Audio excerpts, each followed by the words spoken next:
이 신약 시대에 사는 분들은 이제 구약에서 신앙생활 하시는 분들을 보면서, 물론 이제 구약에서 신앙생활 하시는 분들이 많이 계시죠. 특히 이스라엘 분들은 하나님의 선민이라고 이렇게 하나님께서 특별한 가운데 선택을 하셨는데, 이분들이 여러분들 알다시피 왕들이 42명이나 되지만은 대체적으로 하나님을 잘 섬기지를 않고 하나님께 영광을 드리기보다는 엘의 바알 선지자들, 이단 사이비 이런 선지자들의 말에 귀를 기울이면서 다윗이라든가 그 히스기야, 요시야 요시야 왕제 정도가 하나님 앞에 영광을 드리고, 그 하나님께 영광을 드리는 척하면서도 다른 왕들은 거의 우상 앞에 이렇게 절하고, 또 하나님께서 보낸 선지자들을 아주 힘들게 하고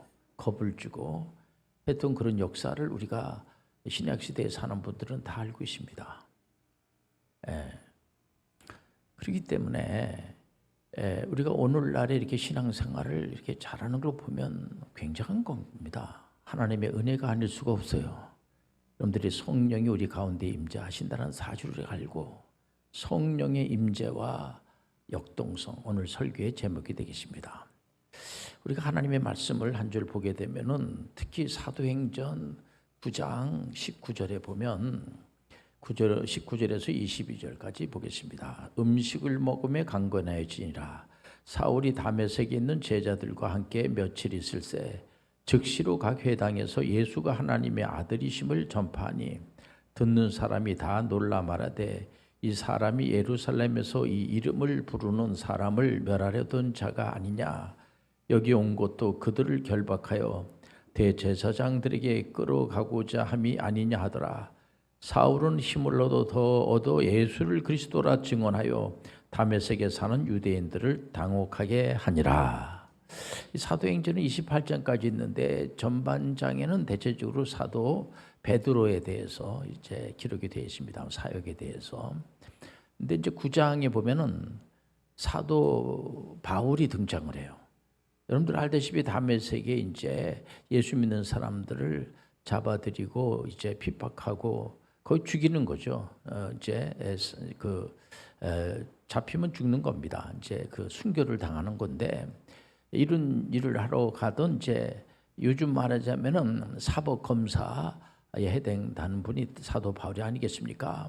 이분이 하나님의 부활하신 하나님의 음성을, 예수님의 음성을 듣고 나서 이제 이분이 거기서 뭐 내용이 빛이 이렇게 확 거기 임하면서 다메섹 도상에 예수 믿는 사람들의 잡으러 가는 예수 믿는 사람들의 명단을 가지고 이제 잡으러 가다가 빛이 쫙 임하면서 음성이 들린 것 같아요. 사울아 사울아 네가 왜 나를 핍박하느냐.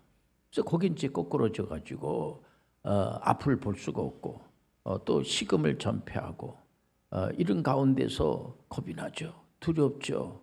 이라서 나중에 아나니아라고 하는 예수님의 제자한테 예수님께서 부탁하는 것이 뭐냐면, 이 사람은 이방인들에게 복음을 전하는 그런 사람이니까 가서 기도해줘서 낫게 해줘라.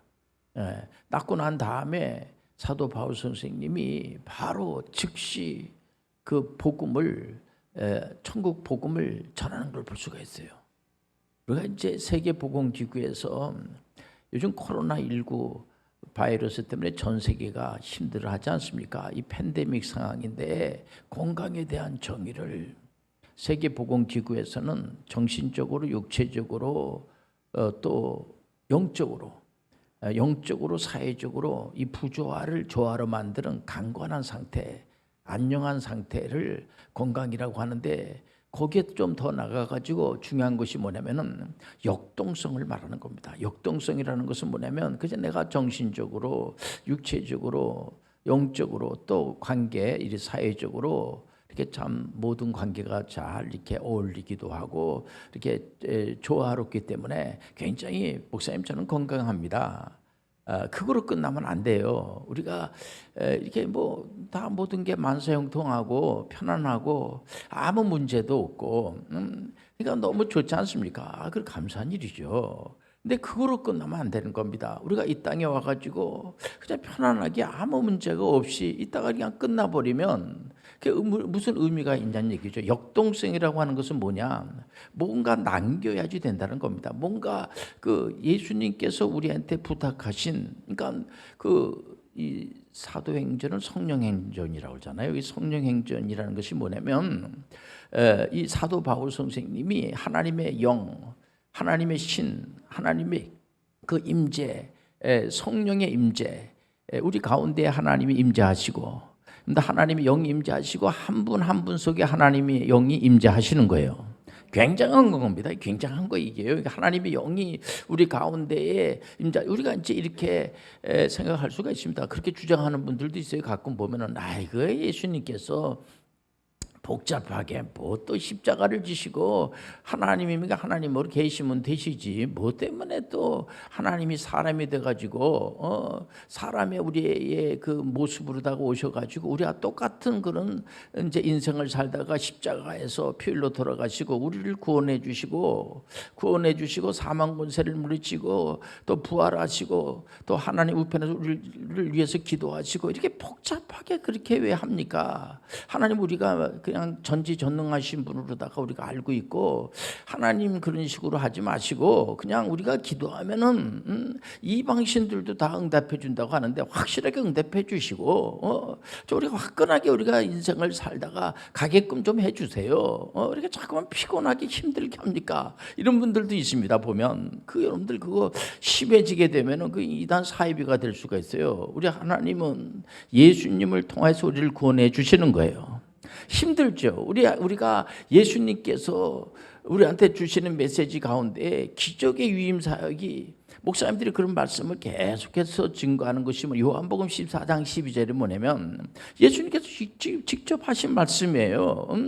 나를 믿으면 우리의 상황을 보시지도 않으시고 이렇게 일방적으로 말씀하시는 것처럼 상황이 그래요. 왜냐하면 예수님께서 그 말씀을 줄 때는 제자분들이 자꾸만 예수님께 하나님을 보여달라고 그러고 그렇게 계속 교육한 것이 뭐냐면 예수님을 하나님으로 구세주로 구원자로 가르쳐 주셨거든요. 그리고 예수님이야말로 길이요 진리요 생명인데 길을 좀 보여달라고 그러시고 하나님 뭐 잘 이해가 안 되는 겁니다. 그럴지라도 예수님께서 일방적으로 나를 믿으면 내가 하는 일도 할 수 있을 뿐더러 그러니까 예수님이 하신 일을 할 수가 있다라고 하는 확정된 그런 해답을 주시고 있는 겁니다. 그리고 나보다도 더 큰 일 할 수가 있어요. 이 얘기는 뭐냐면 보장해 준다는 거예요. 하나님 영이 우리 가운데 역사하고 있기 때문에 하나님께서 부탁한 것을 얼마든지 할 수 있도록 그분께서 도와주신다는 겁니다. 우리가 왜 창세기 12장을 보면서 목사님들이 계속해서 이 아브라함에 대한 믿음의 조상 아브라함에 대해서 이게 들려줄 때도 보면은 아브라함이 무슨 나를 거부가 되게 해주세요. 내 우리 또 나만 그런 것이 아니고 우리 아들 된 그 이삭도 좀 대단한 사람이 되고 야곱도 대단한 인물이 좀 되게 해주시고 요셉도 좀 대단한 인물이 되게 해주세요. 물론 그 나중에 야곱이 요셉을 위해서 기도도 많이 하고 아브라함이야말로 진짜 믿음의 사람이고 기도를 얼마나 많이 했겠습니까? 그러나 이 기도 주의로 가면 안 돼요. 우리 하나님은요, 우리가 우리의 입장을 잘 아시고 우리 형편과 처지를 다 아시고 우리가 하나님의 영광된 일할 때 하나님께서 이모저모로 다 협력해서 선을 이룰 수 있도록 축복해 주신다는 거죠. 그렇기 때문에 우리가 지금 이제 이 신약 시대에 사는 분들은 다 알고 있기 때문에 구약의 그 역사적인 이런 사건들을 다 알고 있고 또 거짓 선지자들이 많이 등장한다는 사실도 알고 있고 예수님께서 직접 하신 말씀이 우리가 이제 계시록을 이제 많은 분들이 이제 보면서 미래에 대해서 알려면 계시록을 봐야지 된다 하는 분들이 많아요. 맞아요. 그 계시록은 이 말씀을 읽고 듣고 지키는 자에게 축복이 있는 거예요. 계시록은 굉장히 중요한 말씀입니다. 그러나 우리 예수님께서 종말에 대해서 말세에 대해서 직접 하신 말씀이 마태복음 24장에 나와 있지 않습니까? 이제 말세가 되면 마지막 때가 되면 그렇게 자기가 구세주라고 하는 사람들이 여기저기 많이 나오니까 그때 미혹을 당하지 말고 조심하라. 그래서 여러분들이 꼭 가만히 보니까 자기가 구세주라고 그러고 자기가 무슨 하나님한테 무슨 음성을 들었다고 그러고, 물론 약간 그런 분들이 있어요. 그러나 우리가 하나님의 말씀 66권으로 족한 거예요. 말씀 속에서 해답을 찾으면 되는 겁니다. 더 이상 하나님이 계시해 준 것이 없어요. 그래서 칼빈 선생님은 이 계시록 같은 경우를 읽다 보면은 문자라든가 이 숫자 같은 게 조금 이해하기 힘든 부분이 많이 나옵니다. 그래서 아예 칼빈 종교 개혁자 칼빈 선생님은 다른 성경은 주석을 하셨어요, 이분이. 그런데 이 계시록은, 요한계시록은 주석을 안 했습니다. 이분이 안 한 이유가 있어요. 도리어 이 하나님의 말씀을 우리가 잘 이렇게 이제 어떤 부분은 잘 이해가 되지 않는 부분이 있습니다. 그럼 그 부분을 놓고 잘 기도하면 되고 예수님을 믿으면 되는 거예요. 그래서 자꾸만 이게 자기만 아는 것처럼, 자기만 어떤 비밀을 아는 것처럼 자꾸만 이런 식으로다가, 이렇게 큰 비밀은 예수 그리스도예요. 예수 그리스도 하나님의 사람이 된 거예요. 하나님이 사람이 됐다는 것은 뭐냐면, 우리도 예수님이 사람이 된 것처럼 우리도 이 땅에 살아가면서 전혀 이상향적인, 좀 이렇게 이해가 되지 않는, 육체성이 결여되어 있는, 전혀 이게 뭐 이해가 되지 않는 겁니다. 가만히 보니까 이거는 전혀 앞뒤가 맞지 않는 이런 인생을 살지 말라는 거예요. 여러분들, 헤아려 새 것이 없어요. 그렇기 때문에 이렇게 가만히 이렇게 예수님이 하신 사역, 또 그 예수님의 그 제자분들이 하신 사역들, 특히 사도 바울 선생님 같은 경우에는 여러분들 알다시피 예수 믿는 사람들을 진짜 죽이는데 앞장섰던, 공부 많이 한 그런 이제 이런 분이었는데, 이분이 예수님의 부활하신 예수님의 음성을 듣고 난 다음에 완전히 다른 삶을 사는 겁니다. 즉시로. 그러니까는 뭐냐면 우리가 하나님의 은혜를 받고 난 다음에 즉각적으로, 요즘 많은 분들이 결정 장애에 걸려 있는 분들이 많아요. 그래서 이걸 할까 말까, 믿을까 말까. 사도 바울 선생님을 보세요. 아, 내가 그동안에 잘못된 삶을 살았구나. 예수 믿는 사람들을 잡아가 죽이고 비박하고 하는 이런 삶을 산 거는 잘못된 거구나. 이걸 깨닫고 나서 이분은 예수 복음을 전하는데, 천국 복음을 전하는데 즉각적으로 복음을 전하는 거예요.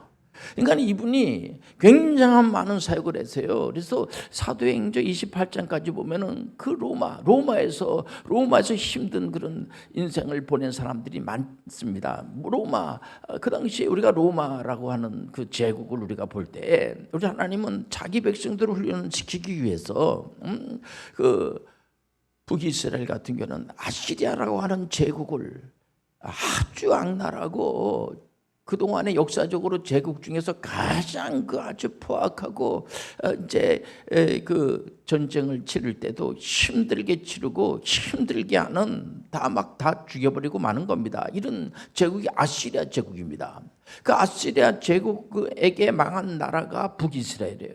북이스라엘은 하나님을 믿어야지 될 그런 하나님의 선민들이 자꾸만 주변 나라들 이렇게 눈치를 보고 말이에요. 또 선지자들을 힘들게, 하나님 보낸 선지자들을 힘들게 하고 막 죽이려고 그러고 말이에요. 죽이기도 하고 이런 짓들을 막 하는 겁니다. 그리고 남유다도 결국은 뭐냐면은 바벨로니아의 포로로 붙잡혀 가가지고 70년 동안 온갖 수모를 다 당하고 힘들죠. 물론 이제 선지자들을 통하여서 하나님께서 70년 동안 이제 노예로 팔려가니까 거기 잘 가서 자 훈련 받고 그럼 다시 또 이제 오게 돼 있어. 이렇게 하는데 또 거짓 선지자들이 또 나타나가지고, 아니야, 말도 안 되는 소리야, 무슨 바벨론으로 포로로 잡혀가요, 이제 금방 올 거야, 뭐 이런 식으로다가. 사실 그렇지 않습니다. 우리 하나님이 하신 말씀은 틀림이 없어요. 그대로 이루어지는 겁니다. 그러니까 이스라엘의 역사를 보게 되면은 어떤 분들은 뭐 화가 나가지고 구약을 읽다가 아예 덮어버리고 안 읽는다는 분도 있습니다. 우리는 구약에 나오시는 분들을 미워할 아무런 권리가 없어요. 우리가 그런 모습을 통해서 우리 자신의 모습을 보면서, 야, 난 신앙생활을 잘해야지 되겠구나. 오직 예수, 오직 하나님의 은혜로 신앙생활 하시길 바랍니다. 이렇게 신앙생활을 이렇게 열심히 하는 분들 보면은 하나님께서 얼마나 기뻐하시겠어요. 여러분들 예수님의 이름으로 나가세요. 그러나 악한 것들이 여러분들 신앙생활 잘하는 것을 용납하겠습니까? 가만히 내버려 두겠습니까? 여러 가지 방법으로다가 그 사단은 창세기의 아담을 완전히 망가뜨려버린, 아담을 유혹을 해가지고 힘들게 만든 사단이 오늘날의 사단이 여러분들 죽지 않았어요. 사단이 오늘날에도 계속해서 하나님을 대적하고 그때 같이 타락한 천사들을 귀신들이라고 하지 않습니까? 이 귀신들과 사단이 지금 있어서 지금도 계속해서 여러 가지 방법으로다가 신앙생활 잘하지 못하게 만들고 기도한 것이 응답받지 않은 것처럼 잠깐만 생각이 되고 말이야. 보면 또 우리 하나님은 우리 표현되어 주신다는 사실을 계속 가르쳐 주시는데도 불구하고 여러분들 그 창세기 때에 네가 피조물로 뭐 있으려고 그래? 모든 구약의 그 내용을 보면요, 우상과의 싸움이에요. 네가 창조주 하나님이 되면은 얼마나 좋아. 우리가 창조주 하나님이 되려고 하는 사람들이 얼마나 많습니까? 우리가 마음대로 하면 되지 눈에 보이지 않는 하나님을 뭐를 믿고 그러냐? 너 하나님 봤어? 하나님 한번 하나님 봤으면 한번 얘기를 해봐. 이런 식으로 다 접근하고, 하나님은요 눈에 보이질 않으세요. 우리 하나님은 영적이신 분이세요. 근데 하나님을 본 사람은 여러분들 그 사람 자체가 잘못된 사람이에요. 여러분, 하나님은 실존하시지만 영적이신 분이세요. 예수님만 육신을 입고 오셨어요.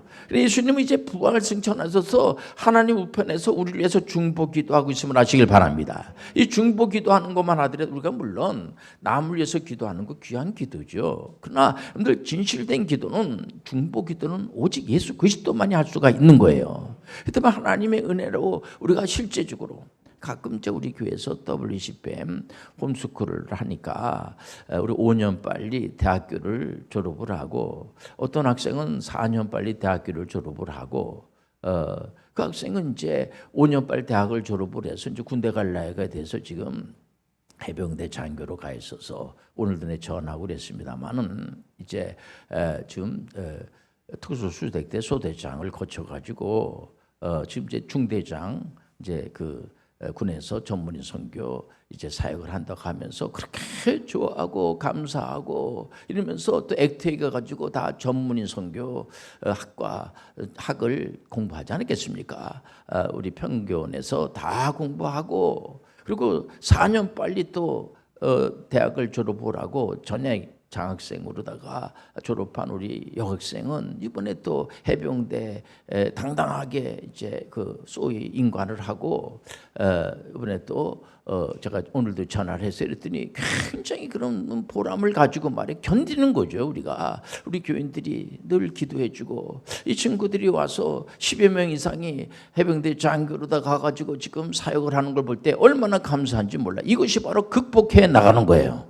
이게 하나님께 영광을 드리는 거예요. 그저 하나님 앞에 기도했으면 다 된 거지 그게 아니에요. 우리가 이 땅에 와가지고 예수님이 하신 사역 그냥 그대로 예수님께서 육신을 입고 이 땅에 오시지 않았겠습니까? 그렇죠. 우리는 여기서 견디면서 힘들고 어렵고 이런 부분을, 여러분들 기도할 때마다 하나님 아직 힘들어서 우리 못 살겠어요. 그 힘든 걸 다 없애버리세요. 하나님 절대로 없애주지 않습니다. 우리 하나님 절대로 고난을 면제시켜주지 않습니다. 우리가 그 고난 때문에 우리가 많이 커지는 거예요. 우리가 장성한 사람이 되는 거예요. 여러분들 우리가 기도할 때마다 얼마나 기도할 문제들이 많이 있습니까? 그러면서 우리의 신앙심이 자꾸만 자란다는 걸 아시길 바랍니다. 지금 전 세계가 지금 굉장히 힘든 그런 가운데 있습니다. 그래서 우리 대한민국만 있는 게 아니지 않습니까? 우리 모든 우리 신앙생활 하시는, 특히 개혁교회에서 신앙생활 하시는 분들은 전문인 선교사가 되는 것을 두려워하지 마세요. 하나님께서 얼마든지 여러분들이 하는 사역을 하나님이 도와주실 거예요. 결정된 것이 뭐냐? 예수 안에 있으면 하나님이 보호해 주십니다. 근데 하나님께 영광된 일 하는데 두려워하지 마세요. 얼마든지 좋은 일을 많이, 선교 사역을, 우린 다 선교사들입니다. 얼마든지 하나님 영광된 일을 하시길 바랍니다. 하나님께서 거기에 따르는 모든 것을 주님께서 다 채워 주실 거예요.